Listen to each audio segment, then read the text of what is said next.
Hi, this is David. In this video, I'm going to talk to you about Copilot prompt files. A prompt file is a template for prompts. It's written in Markdown, and using a template file, what you can do is just, instead of writing out an entire prompt, you can write a shortcut, and that will expand out into the prompt. And you can also add parameters, which is really nice because in case you want to change that prompt a little bit for a few different words each time you run it.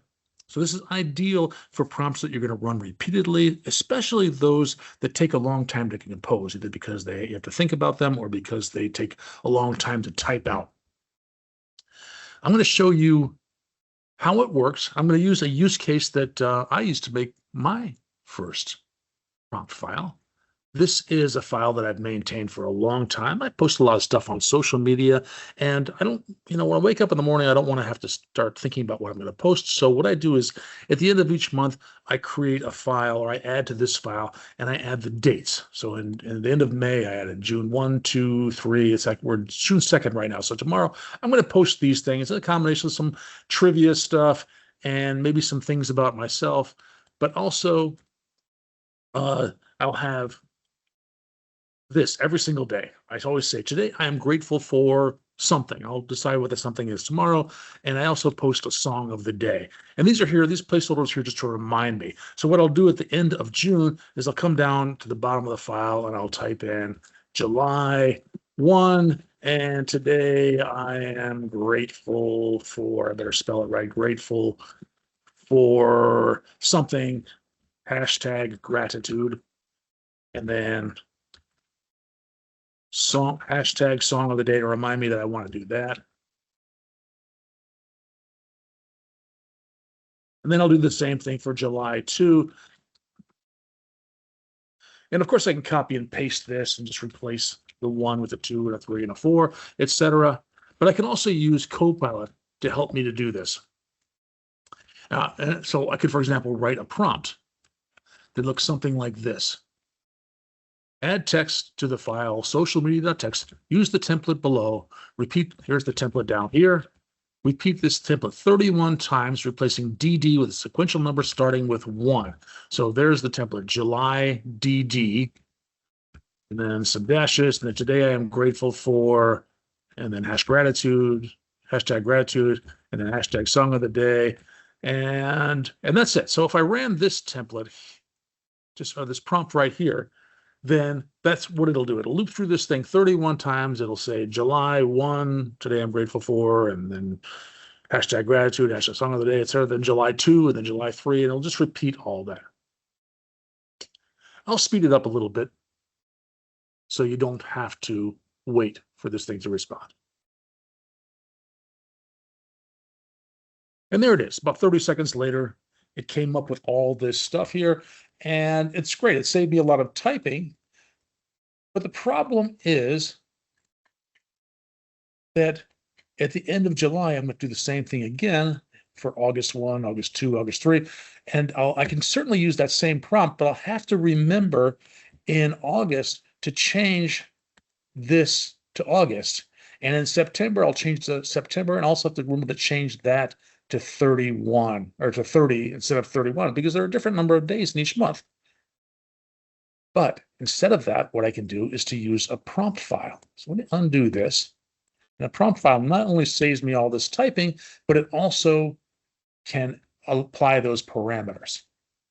The way I create a prompt file is I type /prompts. And that opens up this up here, and I can say, select new prompt file. It asks me where do I want to put it. The default is to put it in the .github/prompts folder. So I'm going to accept that. And you'll notice over here, there is no .github/prompts folder, but as soon as I hit that and give it a name, I'll call it add-dates. Then it created that folder and that subfolder and the file itself. And here's the file right here. You can see that it is Markdown. It's got a little thing like up the top says name and dates. The name of it is add-dates.prompt.mp. .md, so the name of the prompt followed by the prompt.md, and then some instructions down here about what to do. You probably want to change this description, and you'd want to, of course, put your prompt into here, replace that. That's what I'm going to do. I have a prompt that looks very similar to the one that I've just showed you. And the difference is it does have a name and description at the top, and it also has some parameters. These are parameters right here.